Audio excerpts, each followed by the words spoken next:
Yon, what's up mga masters? Nandito na naman tayo sa panibagong araw, panibagong kabanata na naman ang pagsasama-samahan natin ngayon, guys. Magandang gabi mga masters, bali ngayon po ay 4 na videos po ma-upload ko po sa aking YouTube channel. Tama nga mga masters, 4 na videos nga po ang ma-upload ko po.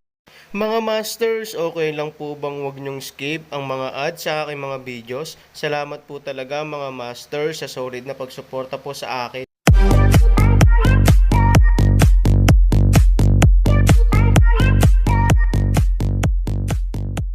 Bali mga masters, kung bago ka pa lang po sa aking YouTube channel, please click the subscribe button, lalong-lalo na po yung notification bell, guys, para maging connected pa rin tayo sa isa't isa at maging updated kayo sa mga susunod ko pang video. Bali mga masters, bago natin umpisahan ng kwento ay mag-shoutout po muna tayo para sa mga solid nating tagapakinig. Shoutout kay Jay Ilacas at shoutout kay Leomer Pabol. Yun na nga mga masters, no? Bali hindi na ito patagalin. In 3, 2, 1, let's go!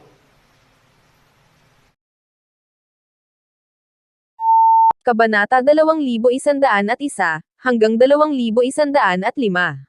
Ang ibang mga tao ay nakangiti at walang imak na nakatingin sa Aaron. Kapag handa na si Ivory, ang kanilang mga puso ay masisira. Kung ano ang susunod na gagawin ng mag-asawa, hindi nila ito kakayanin. I have to go to bed. I'm too old to stay up late. Si Han Tianyang ang unang bumalik sa kanyang silid. Yan Jun also said, magpahinga ka ng maaga, natulog din ako. Pagkatapos sina Shi Jing, Su Goyao, Hiting, Jiang Yingying at ang kanyang anak na babae ay bumalik sa kanilang mga silid. Si Ivory at Aaron ay naiwan sa sala.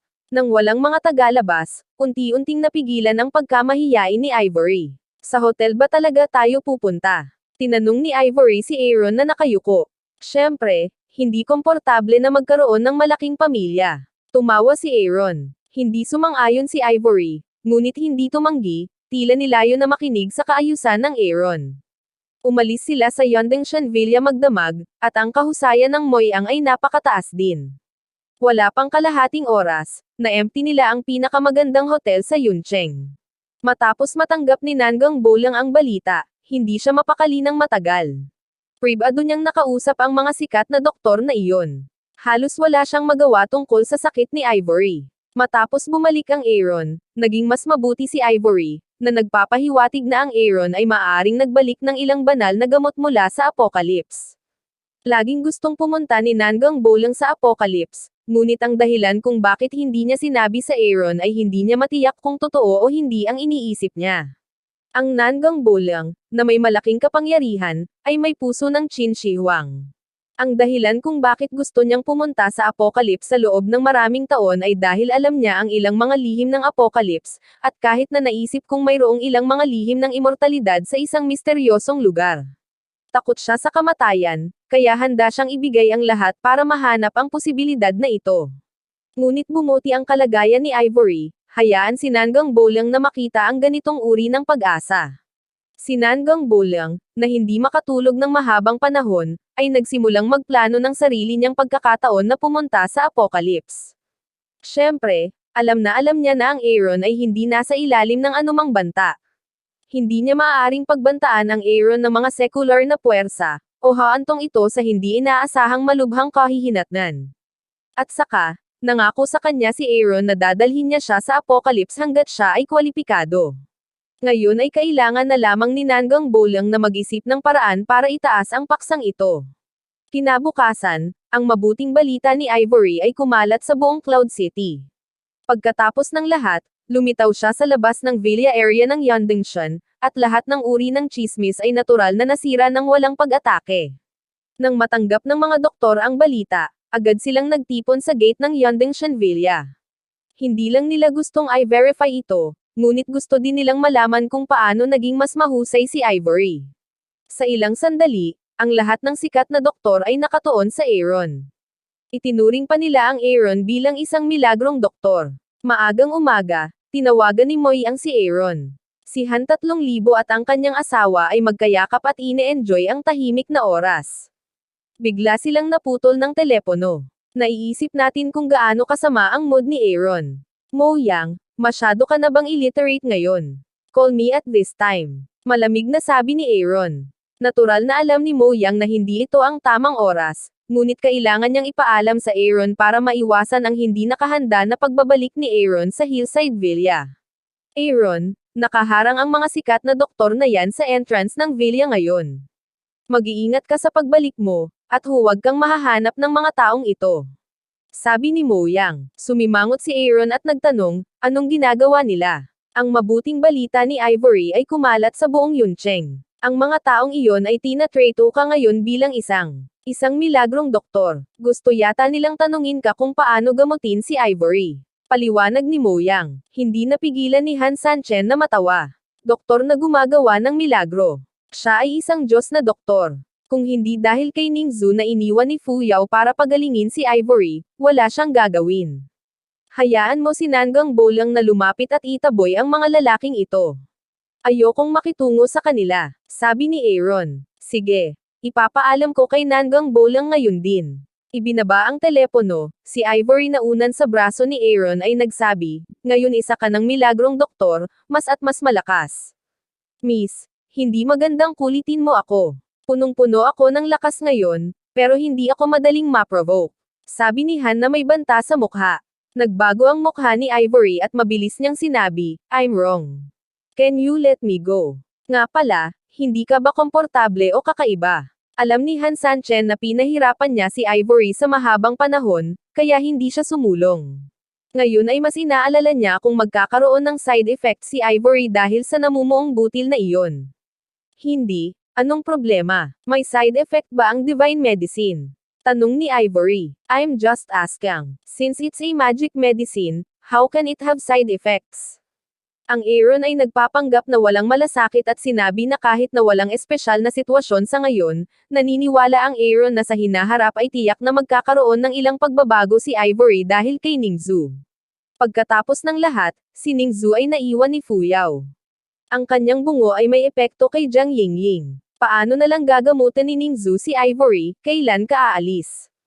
Biglang tanong ni Ivory, bagamat ayaw niyang harapin ang bagay na ito, ngunit napakalinaw ng kanyang puso, Aaron sa pagkakataong ito, dahil siya ay may sakit, hindi palaging mananatili, ngayong 2 araw lamang, ngunit huwag mag-alala.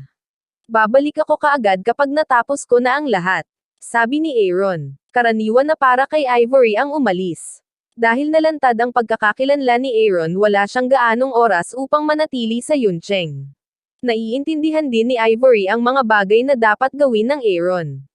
Kung tutuusin, hindi kayang tulungan ng mga tao ang sarili nila sa mundo at hindi makontento sa lahat ng bagay, hihintayin ka namin ni Niner. Dapat nating pangalagaan ang ating sarili, sabi ni Ivory, entrance ng Yondengshan Villa area. Nang lumitaw si Nangang Bolang, pinabayaan niya ang lahat ng doktor. Ngunit wala ni isa sa mga kilalang doktor na ito ang nagplanong umalis. Para sa kanila, gumaan ang kalagayan ni Ivory, na isang himala sa medisina. Nais nilang lahat na malaman kung paano ito ginawa ng Aaron, Nangang Master, magkita tayo ng doktor. Nangangako kami na aalis kami sa Yuncheng sa lalong madaling panahon pagkatapos na makilala siya. Isa itong medikal na himala. Kung handa siyang ibahagi ang kanyang plano sa paggamot, makikinabang ito sa maraming tao. Ito ang magiging pinakamalaking tagumpay sa kasaysayan ng medisina. Maghintay tayo. Nakatingin si Nangang Bolang sa mga taong ito ng may paghamak. Ang gusto nilang pagtrato ay para lamang sa kanilang sariling interes. Kalokohan ang pakanabangan ng maraming tao, bibigyan kita ng 10 minuto. Kung may mananatili rito, mamamatay ang kanyang pamilya, sabi ni Nangang Bolang na may matigas na ugali. Alam na alam ng mga doktor ang ibig sabihin ng Nangang Bolang. Kung tutuusin, pinilit sila ni Nangang Bolang na pumunta sa Yuncheng. Kaya't alam nila na si Nangang Bolang ay maaaring magsabi ng mga ganoong bagay, at magagawa nila ito. Ang banta na ito ay direktang nagdulot ng maraming tao na isuko ang ideya ng pananatili. Maraming mga tao ang nagsimulang umalis sa isa't isa, ngunit sa huli, ang ilan sa kanila ay tila binabaliwala ang buhay ng kanilang mga pamilya para sa kapakanan ng kanilang mga interes. Dahil kailangan mong mamatay, hindi nakakagulat na ako. Pagtingin sa mga natitirang tao, inilabas ni Nangang Bolang ang kanyang telepono na may malamig na mukha.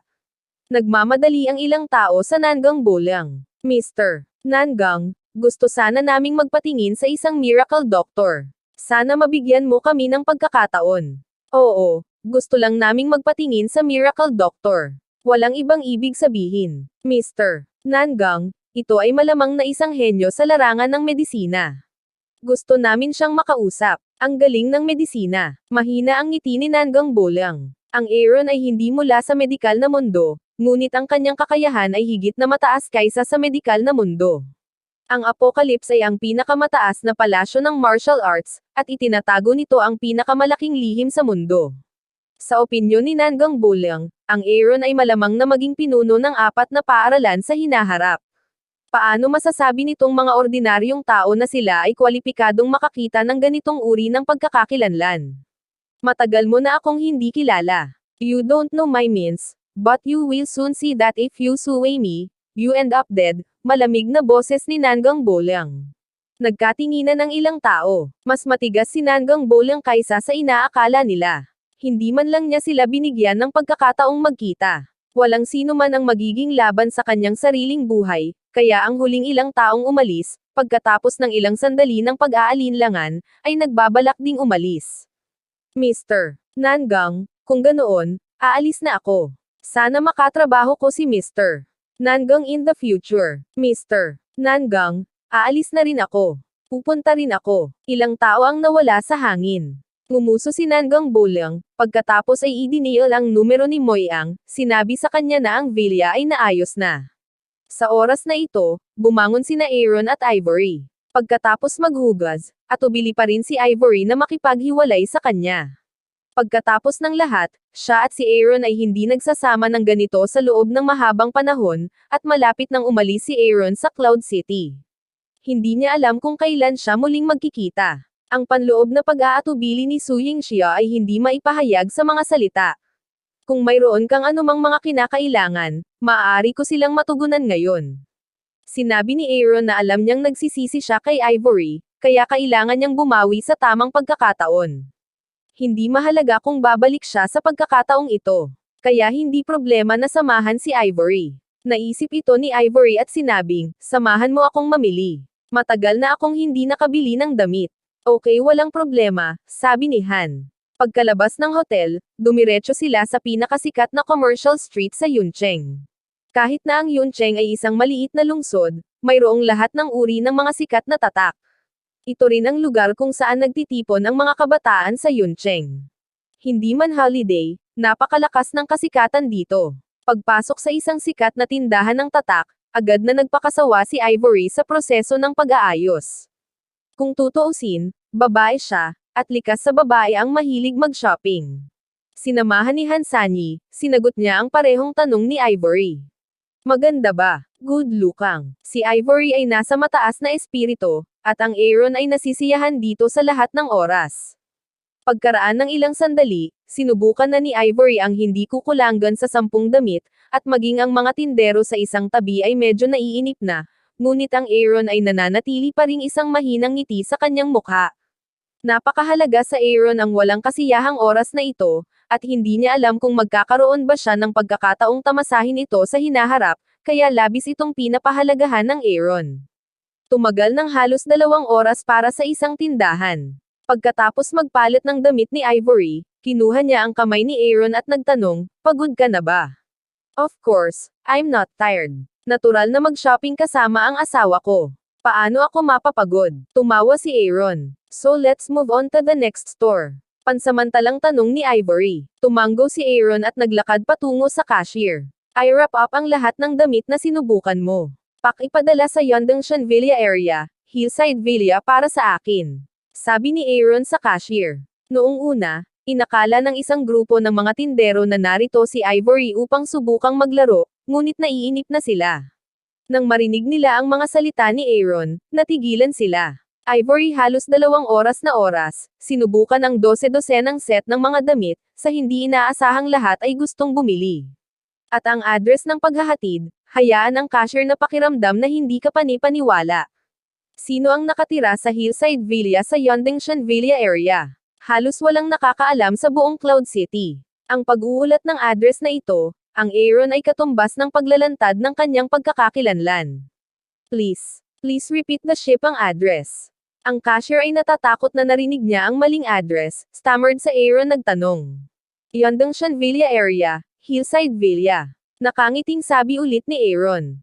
Huminga ng malalim ang cashier para masiguradong tama ang narinig niya. Susunod, ay swipe ang card para lagdaan. Matapos makita ang tatlong salita ni Aaron, kinumpirma ng cashier ang pagkakakilanlan ni Aaron. Si Aaron, ang unang tao sa Yuncheng, ay namili kasama ang kanyang asawa upang bumili ng mga damit. Siya ay isang malaking tao na mahal ang kanyang asawa.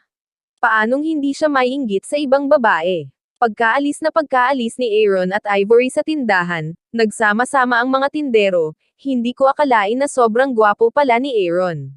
Naiinggit talaga ako kay Ivory. Si Ivory ang pinakamagandang babae sa Yuncheng. Tiyak na hindi masama ang Aaron, ngunit nakakainggit ito. Totoo ito. Kailangan nating magtrabaho ng maraming taon para makabili ng tambak na damit na ito. Ito talaga ang pinaka nakakainggit na babae sa Yuncheng. Kung may asawa lang sana akong katulad ni Aaron, huwag kang mangarap ng gising. Ihanda mo na ang mga damit mo at ipapadala ko sa Hillside Villa mamaya. Sabi ng sales manager sa ilang empleyado. Ilang beses nangyari ang parehong eksena. Sa tuwing papasok si Ivory sa isang tindahan, hindi magdadalawang isip si Aaron na bilhin ang mga damit na sinubukan niya sa kanyang pang-itaas na katawan. Hindi niya tinatangkilik ang kasiyahan sa pamimili, ngunit nakita niya ang nasisiyahang ekspresyon ni Ivory, na siyang gusto niya. Mabilis lumipas ang isang araw. Sa gabi, nag-order si Aaron ng Crystal Restaurant sa itaas na palapag ng gusali ng Mingzu. Ito ang unang lugar kung saan siya gumawa ng sensasyon sa Yuncheng. Kahit hanggang ngayon, naaalala pa rin ng maraming tao sa Yuncheng na lumulutang ang rosas sa Crystal Restaurant noong araw na iyon. This is also a day worthy of admiration. Naaalala mo ba ang ating anibersaryo? Halika sa kristal na restaurant, si Ivory ay nakaharap sa masayang lasa ng Aaron. Yun na nga mga masters, no? Bali panibagong kabanata na naman yung natapos natin ngayong gabi. Muli, maraming salamat po talaga sa walang sawang suporta po sa aking YouTube channel na talagang inaabangan nyo po ang bawat upload ko po. Bali mga masters, magkita-kita ulit po tayo bukas ng gabi at ngayon po ay magpapaalam po muna tayo. Bali mga masters, bye-bye!